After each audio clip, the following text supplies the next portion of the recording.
हरिः ओम्।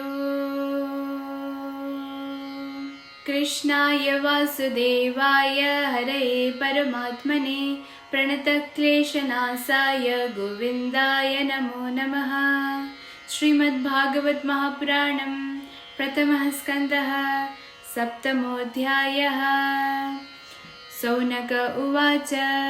निर्गते नारदे सुत भगवान् बादरायणः श्रुतवांस्तद्विप्रेतं ततः किमकरोद् विभुः। सूत उवाच। ब्रह्मनद्यां सरस्वत्याम् आश्रमः पश्चिमे तटे सम्यक्प्रास इति प्रोक्त ऋषीणां सत्रवर्धनः। तस्मिन् स्व आश्रमे व्यासो वदरी खण्डमण्डिते उपस्पृश्य प्रणिदद्मो मनः स्वयं। भक्तियोगेन मनसि सम्यक् प्रणिहिते मले अपश्यत् पुरुषं पूर्वं मायां च तदपाश्रयां। यया सम्मोहितो जीव आत्मानं त्रिगुणात्मकं परोऽपि मनुतेनार्थं तत्कृतं चाभिपद्यते। अनर्थोपशमं साक्षात् भक्तियोग मधोक्षजे लोकस्याजातनो विद्वांश्चक्रे सात्वत संहिताम्। यस्यां वै श्रूयमाणायां कृष्णे परमपुरुषे भक्तिरुत्पद्यते पुंसः शोकमोहभयापहा। स संहितां भागवतीं कृत्वानुक्रम्य चात्मजं सुखमध्यापयामास निवृत्तिनिरतं मुनिः। सौनक उवाच। स वै निवृत्तिनिरतः सर्वत्रोपेक्षको मुनिः कस्या वा बृहतीमेतामात्मरामासमभ्यसत्। सुत उवाच। आत्मरामाश्च मुनयो निर्ग्रन्था अप्युरुक्रमे कुर्वन्त्यहैतुकीं भक्तिमित्याम्भूतगुणो हरिः। हरिर्गुणाक्षिप्तमते भगवान् बादरायणिः अद्यगान्महदाख्यानं नित्यं विष्णुजनप्रियः। परीक्षितोऽथ राजर्षिर्जन्मकर्म विलापनं संस्थां च पाण्डुपुत्राणां वक्षे कृष्णकथोदयम्। यदा मृदे कौरवसृञ्जयानां वीरेष्वथो वीरगतिं गतेषु वृकोदरा विद्यगदा विमर्श भग्नोरुदण्डे धृतराष्ट्रपुत्रे भर्तुः प्रियं द्रौणीरितिः स्म पश्यन् कृष्णासुतानां स्वपतां शिरांसि उपाहरत विप्रियमेव तस्य जुगुप्सितं कर्म विगर्हयन्ति। माता शिशूनां निधनं सुतानां निशम्य घोरं परितप्यमाना तदा रुदध्वास्पकलाकुलाक्षी तां सान्त्वयन्नाह किरीटमाली। तदा शुचस्ते प्रभुजामि भद्रे यद्ब्रह्मवन्दो शिर आततायिनः गाण्डीवमुक्तिर्विशिखैरुपाहरैर्त्वक्रम्य यत्स्नास्यत् दग्धपुत्रा इति प्रियं बल्गुविचित्रजल्पैः स सान्त्वयित्वाच्युतमित्रसूतः। अनुवाद्रवददंसित उग्रधन्वा कपिध्वजो गुरुपुत्रं रथेन तमापतन्तं स विलक्ष्य दूरात् कुमारहोद्विग्नमनारथेन पराद्रवत् प्राणपरिप्सुरुर्वं यावद्गमं रुद्रभयाद्यथार्कः। यदा शरणमात्मानमैक्षतः श्रान्तवाजिनम् अस्रं ब्रह्मशिरो मेने आत्मात्राणं विजात्मजः। अथोपस्पृश्य सलिलं संदधे तत्समाहितः अजानन्नुपसंहारं प्राणकृच्छ उपस्थिते। ततः प्रादुष्कृतं तेजः प्रचण्डं सर्वतो दिशं प्राणपदमभिप्रेक्ष्य विष्णुं जिष्णुरुवाचः। अर्जुन उवाच। कृष्ण कृष्ण महाबाहो भक्तानामभयङ्करः त्वमेको दह्यमानानाम् अपवर्गोऽसि संश्रुते। तमाद्यः पुरुषः साक्षादेश्वरः प्रकृते परः मायां व्युदस्य चिक्षक्या कैवल्ये स्थित आत्मनि। स एव जीवलोकस्य मायामोहितचेतसः विदत्सेर्स्वेन वीर्येण श्रेयो धर्मदिलक्षणम्। तथायं चावतारस्ते भुवो भारजिहीर्षया स्वानं चानन्यभावानामनुध्यानाय चासकृत् किमिदं स्वत्कृतो वेति देव देव न वेद्म्यहं सर्वतोमुखमायाति तेज परमदारुणम्। श्रीभगवानुवाच। वेत्थेदं द्रोणपुत्रस्य ब्रह्मास्त्रं प्रदर्शितं नैवासौ वेद संहारं प्राणबाधा उपस्थिते न ह्यस्यान्यतमं किञ्चित् द्रस्त्रं प्रत्यवकर्षणं। श्रुत्वा भागवता प्रोक्तं फाल्गुनः परवीरः पृष्ट्वा पस्तं परिक्रम्य ब्रह्मं ब्रह्माय संददे। संहत्यान् योन्यमुभयोस् तेजसी शरसंवृते आवृत्य रोदसी खं बवृधातेर्कवह्निवत् दृष्ट्वा स्रतेजस्तु तयोस्त्रिलोकप्रदहन् महत् दह्यमाना प्रजा सर्वा संवर्तर्कममं सता प्रजोपप्लवमालक्ष्य लोकव्यतिकरं च तं मतं च वासुदेवस्य जहारार्जुनो द्वयम् तत आसाद्य तरसा दारुणं गौतमी सुतं बबन्धामर्षतां राक्षः पशुं रशनया यथा शिबिराय निनिषण्टं दाम्ना बद्ध्वा रिपुं बलात् प्राहार्जुनं प्रकुपितो भगवानाम्बुजे क्षणः मैनं पार्थार्हसि त्रातुं ब्रह्मबन्धुमिमां जहि योऽसावनागसः सुप्ता नवधिन्निशि बालकान् मत्तं प्रमत्तमुन्मत्तं सुप्तं बालं स्त्रियं जडं प्रपन्नं वीरथं भीतं न रिपुं हन्ति धर्मवीर स्वप्राणान् यः परप्राणैः प्रपुष्णाद्य घृणः खलः तद्वदस्तस्य हि श्रेयो यद्दोषाद्यथः पुमान् प्रतिश्रुतं च भवता पाञ्चाल्यै शृण्वतो मम आहरिष्ये शिरस्तस्य यस्ते मानिनी पुत्रः ततसो बध्यतां पाप आतताह्यात्मबन्धुः भर्तुश्च विप्रियं वीर कृतवान् कुलपांसनः एवं परीक्षता धर्मं पार्थः कृष्णेन चोदितः छदन्तुं गुरुसुतं यद्यप्यात्महनं महान् अथोपेत्य स्वशिबिरं गोविन्द प्रियसारथि न्यवेदयत्तं प्रेयायै चन्त्या आत्मजान् हतान् तथा हृतं पशुवत् पाशदः वाङ्मुखं कर्म जुगुप्सितेन निरीक्ष्य कृष्णापकृतं गुरोः सुतं वाम स्वभाव कृपया न माम च उवाच सा सहन्त्यस्य वन्दनानयनं सति मुच्यतामेष ब्राह्मणो नितरां गुरुः सरहस्यो धनुर्वेदः सविसर्गोपसंयमः अस्त्रग्रामस्य भवता शिक्षितो यदनुग्रहात् स एष भगवान् द्रोणः प्रजारूपेण वर्तते स्यात्मनोर्धं पत्न्यास्ते नान्वगाद्वीरसुकपि तद्धर्मज्ञ महाभागवद्भिर्गौरवं कुलं विजृणं न रहति प्राप्तुं पूज्यमभीक्ष्णसः मारोदीदस्य जननी गौतमी पतिदेवता यथाहमृतवात्सर्ता रुदिम्याश्रुमुखी मुहुः यहि कोपितं ब्रह्मकुलं राजन्यैरतात्मभिः तत्कुलं प्रदहत्यासु सानुबन्धं सुचर्पितं सुत उवाच धर्म्यं नान्यं सकरुणं निर्व्यलीकं समं महत् राजा धर्मसुतो राज्ञाः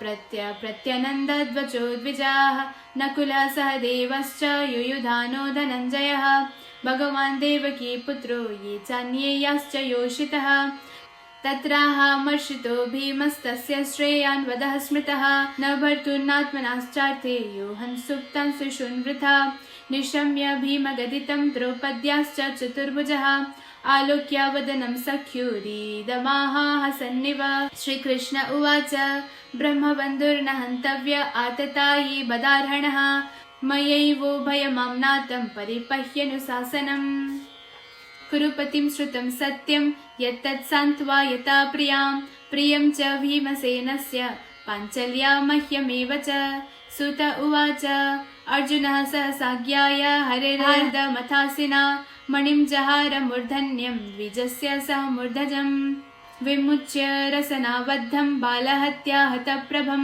तेजसा मणिना हीनं वीरान्निरयापयत् वपनं द्रविणादानं स्थानान्निर्यापणं तथा एष हि ब्रह्मबन्धूनां वधो नान्योऽस्ति दैहिकः पुत्रशोकातुरा सर्वे पाण्डवा सह कृष्णया स्वानामृतायां यत्कृत्यं चक्रुर्निर्हरणादिकम् हरि ओम श्रीमद्भागवते महापुराणे परमहंस्यां संहितायां प्रथमस्कन्धे द्रौणी निग्रहो नाम सप्तमोऽध्यायः। हरि ओम तत्सत्। हरि ओम। जय श्री राधे, जय श्री कृष्ण। आज पुनः श्रीमद् भागवत महापुराण के 7वें अध्याय को लेकर के यहाँ उपस्थित हो चुकी हूँ। हमने 6ठे अध्याय में ही श्रवण कर लिया था किस प्रकार वेदव्यास जी के संपूर्ण शोक का निवृत्ति नारद महर्षि कर देते हैं। नारद महर्षि का वह अमूल्य वचन श्रवण करके वेदव्यास जी श्रीमद् भागवत महापुराण का यहाँ रचना करते हैं। जैसे ही नारद महर्षि वहां से चले जाते हैं तो महर्षि वेदव्यास जी ने क्या किया? सूत जी कहते हैं, सरस्वती नदी के तट पर सम्यप्रास नामक एक व्यास जी का आश्रम था। वहां पर वह रह करके अत्यंत विलक्षण ग्रंथ का वह रचना करते हैं, जिसका नाम है श्रीमद् भागवत महापुराण। और यस्यां वै श्रूयमाणायां कृष्णे परम पुरुषे भक्तिरुत्पद्यते पुंसः शोकमोह भयापः। भक्ति से युक्त ये ग्रंथ वह निर्माण करते हैं, जिससे संपूर्ण मनुष्य की शोक का निवृत्ति हो जाता है, मोह का निवृत्ति हो जाता है। किसी को भी ये शोक स्पर्श नहीं कर सकता है, मोह स्पर्श नहीं कर सकता है, जो भी श्रीमद् भागवत नामक ग्रंथ महापुराण श्रवण करता है। केवल श्रवण करने मात्र से भगवान में मनुष्य की भक्ति हो जाती है, उत्पन्न हो जाते हैं। और जिस प्रकार हमने श्रवण कर लिया था, वेदव्यास जी के ही पुत्र सुखदेव जी किस प्रकार आकृष्ट हो करके भगवान के रूप में अत्यंत मोहित हो करके अत्यंत सुंदर विलक्षण श्लोक श्रवण करके वह अपने पिताजी वेदव्यास जी से भागवत एवं इत्यादि अनंत ग्रंथों का अध्ययन करने के लिए पुनः अपने घर वापस आ जाते हैं। तो ऐसे विलक्षण महापुराण का हमको सदा चिंतन मनन करते रहना चाहिए। सूत जी कहते हैं, अब राजा परीक्षित के जन्म कर्म के विषय में बताऊंगा, सावधान होकर के सुनिए। यदा मृदे कौरवसृञ्जयानां वीरेष्वथो वीरगतिं गतेषु वृकोदरा विद्यगदा विमर्शा भग्नोरुदण्डे धृतराष्ट्रपुत्रे। जब महाभारत संग्राम में कौरव और पांडवों की सेना बड़े बड़े वीर योद्धा मारे गए, वहां पर भीम की गदा के प्रहार से दुर्योधन की उरुदंड भी वहां पर टूट जाता है। अत्यंत कमजोर अवस्था में वहां पर दुर्योधन की स्थिति होती है। और ऐसी स्थिति देख करके अश्वत्थामा दुर्योधन की असंतोष को देख करके द्रौपदी के सोए हुए पुत्रों का वध कर देता है। वो तो वैसे 5 पांडवों का वध करने के लिए आता है अश्वत्थामा, परंतु 5 पुत्र को मार करके, सोए हुए 5 पुत्र को मार करके वह आता है। जैसे ही द्रौपदी को पता चलता है कि मेरे 5 पुत्रों का अब हत्या हो चुका है, तो वो रोती हुई बिलखती हुई अत्यंत गंभीर स्थिति में वह अर्जुन एवं 5 पांडवों के समक्ष, श्री कृष्ण के समक्ष वह आती है। और अर्जुन उनको प्रतिज्ञा दे करके कहते हैं, माता शिशूनां निधनं सुतानां निशम्य घोरं परितप्यमानं तदा रुदद्वाष्पकलाकुलाक्षी तं सांत्वयन्नाह किरीटमाली। तुम शोक मत करो हे द्रौपदी, तुम्हारे ये संपूर्ण शोक का मैं अवश्य कोई विकल्प निकालूंगा। तुम्हारे कदमों में उस अश्वत्थामा का मैं सिर काट करके लेके आऊंगा। इस प्रकार की वह प्रतिज्ञा करता है द्रौपदी को। अर्जुन जैसे ही अत्यंत क्रोधित होकर के अश्वत्थामा के पीछे पीछे आते हुए जब अश्वत्थामा ने देखा, अश्वत्थामा को अत्यंत डर लगने लगा, घबराने लगा और वो दौड़ते दौड़ते भागने लगा और इतनी तेजी से भाग जाता है जिस प्रकार रुद्र से सूर्यदेव भागे थे। यहाँ पर एक वामन पुराण का एक प्रसंग है। भगवान रुद्र को प्रसन्न करने के लिए एक विद्युन्माली नाम का राक्षस अत्यंत घोर तपस्या करता है। वो तपस्या इस प्रकार से करता है, साक्षात भगवान रुद्र वहां पर प्रसन्न हो जाते हैं, उसको दर्शन देते हैं। प्रसन्न होकर के राक्षस को भगवान सूर्य के ही एक विमान प्रदान कर देते हैं और वो सूर्य के विमान में बैठ करके वह राक्षस सूर्य के ही पीछे पीछे चलने लगता है। जैसे ही वह रथ में बैठ करके सूर्य के ही रथ में बैठ करके सूर्य देव के ही पीछे जाने लगता है, तो वह विमान के प्रभाव से रात्रि को ही वह विलुप्त कर देता है, नष्ट कर देता है, रात्रि होती ही नहीं है। तो ये देख करके सूर्य देव को अत्यंत गुस्सा आता है, अत्यंत क्रोधित हो जाते हैं और वो विमान को गला करके पृथ्वी पर फेंक देते हैं। पृथ्वी में जाकर के वो विमान के साथ वह राक्षस भी गिर जाता है। जैसे ही भगवान रुद्र को पता चला कि उनके भक्त को इस प्रकार का कष्ट भोगना पड़ा, अत्यंत क्रोधित होकर के सूर्यदेव के पीछे चले जाते हैं। और जिस प्रकार सूर्यदेव जी रुद्र से भयभीत होकर के भागे थे, यहाँ पर अर्जुन से भयभीत होकर के अश्वत्थामा भी भाग जाता है। जब अश्वत्थामा के घोड़े थक गए तो अपने बचाव के लिए अर्जुन पर ब्रह्मास्त्र छोड़ दिया और अर्जुन ने भी अपना ब्रह्मास्त्र छोड़ दिया। अब दोनों ब्रह्मास्त्र के टकराने से वहां पर महाप्रलय का दृश्य प्रकट हो जाता है। भक्तवृंद, गंभीर स्थिति को देख करके भगवान आदेश देते हैं कि अपने अपने अस्त्र को वापस ले लो। अर्जुन तो अपने अस्त्र वापस ले लेता है, परंतु अश्वत्थामा नहीं लेता है। अस्त्र को भगवान ही शांत कर देते हैं और अश्वत्थामा को पकड़ करके अपने डेरा पर अर्जुन ले जाता है और अर्जुन द्रौपदी के समक्ष रख देता है। द्रौपदी जैसे ही वो देखती है कि अब अश्वत्थामा को अर्जुन मारने वाला है, मुच्यता में स ब्राह्मणो नितराम गुरु, ये ब्राह्मण के पुत्र तुम्हारे गुरु के पुत्र है अश्वत्थामा, इसको मत मारो। इस प्रकार पुनः वो रोकती है। ये देख करके अर्जुन तो समझ जाते हैं, परंतु भीम को अत्यंत क्रोध आता है। मैं नहीं, अगर कोई नहीं मारेगा तो मैं तो अवश्य मारूंगा। तो वहां पर सभी लोग जाकर के भीम को भी रोकते हैं और उस अश्वत्थामा को अब दंड कैसे किया जाए, इतना बड़ा घोर अपराध किया है, 5 पुत्रों का हत्या किया है, तो इसको दंड कैसे दे। तो अर्जुन किम कर्तव्य विमूढ़ हो जाता है, क्या करें, इसको कैसे दंड दे। तो भगवान बोलते हैं ब्रह्मवंदुर्न हंतव्य आततायि वदार्हणा मयैवो भयमाम्नातं परिपह्यनुशासनम।